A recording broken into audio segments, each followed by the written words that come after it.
Would it be too forward of me to ask Colin to kind of do a recap of what has led us to where we are right now in the NFL? Can he do it in less than 5 minutes? That is a challenge to you, Jaguar Gator 9. Do you accept? I accept the challenge. 5 minutes is Right. nothing. 5 minutes is nothing. Right. That's nothing. So, what's going on? What has gotten us to where we are? So AFC South side, CJ Stroud's playing lights out. Gotta love what D'Amico Ryans is doing. Hope that Jacksonville completely collapse down the stretch because we don't have a good coach or anything, anything at all. AFC East, Buffalo, once they fired Dorsey as the offensive coordinator, just been playing lights out. They're establishing the run again, which is nice with James Cook. They've won, what, 6 straight now, including the playoffs. They look like a very, very good team as a result. Also helped that Miami completely collapse down the stretch, too, because Tua not great against good teams. And Mike McDaniel, the Dolphins have one win against a team with a winning record this year, so that definitely plays a part in it. AFC North, Lamar Jackson staying healthy. It's kind of surprising in a year where every single quarterback has gotten hurt. Lamar Jackson, after all the injuries he's dealt with the last few years, that he has been the one that stays healthy, but he's probably going to be the MVP. He's playing lights out. Ravens, they are in that 1 seed. They're just the most well-balanced team in football. And then AFC West Chiefs, I mean, they're doing stuff, but just wide. The reason they're not as good as they were before was just wide receivers. Just lack of offense in terms of the wide receivers dropping everything thrown their way. So they'll have to get that going. But those are the final four in the AFC. NFC, Detroit had a feeling that this was going to be the year they finally broke out, and it has been thanks to some great drafting by Holmes. They got a lot of good players. Campbell, Gibbs, Laporta, Branch. They drafted so well this year, and that's a big part as to why they're in the spot they are. Buccaneers, Baker Mayfield, big resurgence that I don't think a lot of people saw. How about Baker Mayfield? Oh, yeah. That was crazy. He's been playing lights out. He's gonna be the starting quarterback for the Bucs next year. He deserves a long-term contract and then some. Help that The also. last 6 games he's played have been just phenomenal. Yeah. Getting to watch those games. I have to watch the replays, but getting to watch those games, it's been really fun watching him get better. He's gotten better than what he was last year. Oh yeah, for sure. Way better. Happy for him, yeah. Yeah. So then, like, they're playing really well. Their defense is playing a lot better over the past few weeks than it was at the start of the season, which is great to see. Also, Philly, part of why they won the game was Philly just, I don't know why they put Matt Patricia as the defensive coordinator for the last month and a half. That did not work out. I think everyone saw that coming a mile away. 49ers, they're playing consistent football. It's really just, can Brock Purdy do it when it matters most? Obviously, we saw in the Baltimore game, not the best, but they still have a lot of weapons on the team. McCaffrey, Ayuk, Samuel, they got so many good weapons on that team that the offense, anyone can beat you on that team. And that pass rush, especially now you got Chase Young, that's a big reason why they're the number 1 seed. And then Green Bay, credit to them, young team, youngest team to ever make the playoffs. Jordan Love, I think, has got like 21 touchdowns and 1 pick in his last 8 games. He's playing lights out. Packers, another team that drafted very, very well. They rebuilt that entire offense. A lot of rookies on that team. The defense for Green Bay has stepped up lately, which I did not see coming because Joe Barry is not that good of a defensive coordinator. But the last 3 weeks, they played very, very well. First 7 seed to ever beat a 2. So those are the final 8 left, and that's pretty much how we got to this point. First 7th seed to ever beat a 2. Wow. 0-8 before. 0-8 before. Okay. Nice. And someone that Colin and I both watch, Tom Grossi, I've been watching his reactions to how the Packers have been doing, and it's amazing to see him go from this we're trash attitude to, oh my gosh, we're in the playoffs playing with house money. And it's amazing to see a super fan like that get on board after saying the season was a wash because it was going to be a rebuild. And Houston, the same thing. I didn't expect anything out of Houston this year. I was thinking 8-8 or 8-9. Yeah. Um, but honestly, CJ Stroud has just come alive in on that team, and the defense has stepped up when it's mattered most. Yeah. So, all right. Okay. So, who is going to the Super Bowl based on all of that wonderful information and analysis? Who is going to end up at the big dance and why?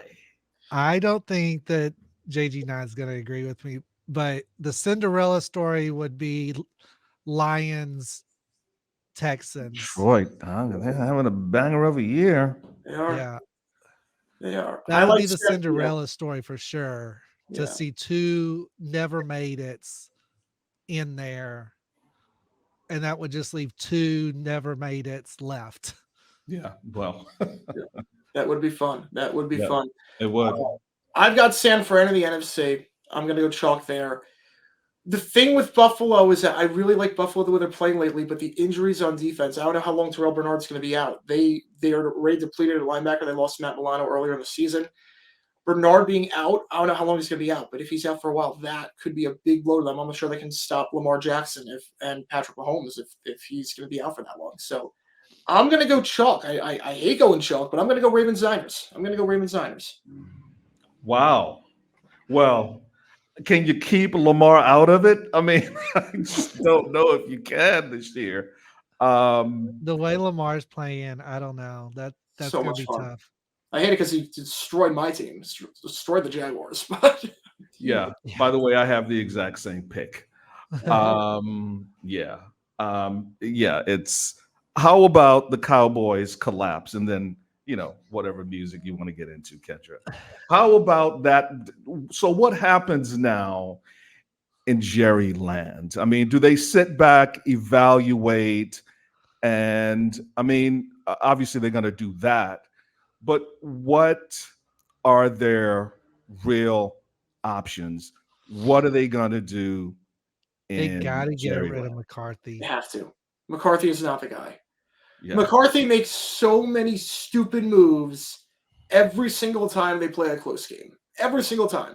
You look at And last every year's time they played the yeah, Packers, it's like he's throwing the game. yeah, it was like the overtime decision he made last year against Green Bay, San Francisco last year in the playoff, the clock management at the very end, and then playing Zeke at center on the final play. This game, he made a really dumb move, kicking an extra point down by 3 scores to keep it at a 3-score game late in the contest. Like, you don't do that. So Seahawks game also bad. what's happening there? I mean, you guys have been around football. There's a game plan, there's strategy, there's philosophy. This is our approach to third down if we're here and this is happening. I mean, so why is this stuff so obvious? What's going on? Is it just you would think that there would be one coach in his ear going, "No, we need to go this way."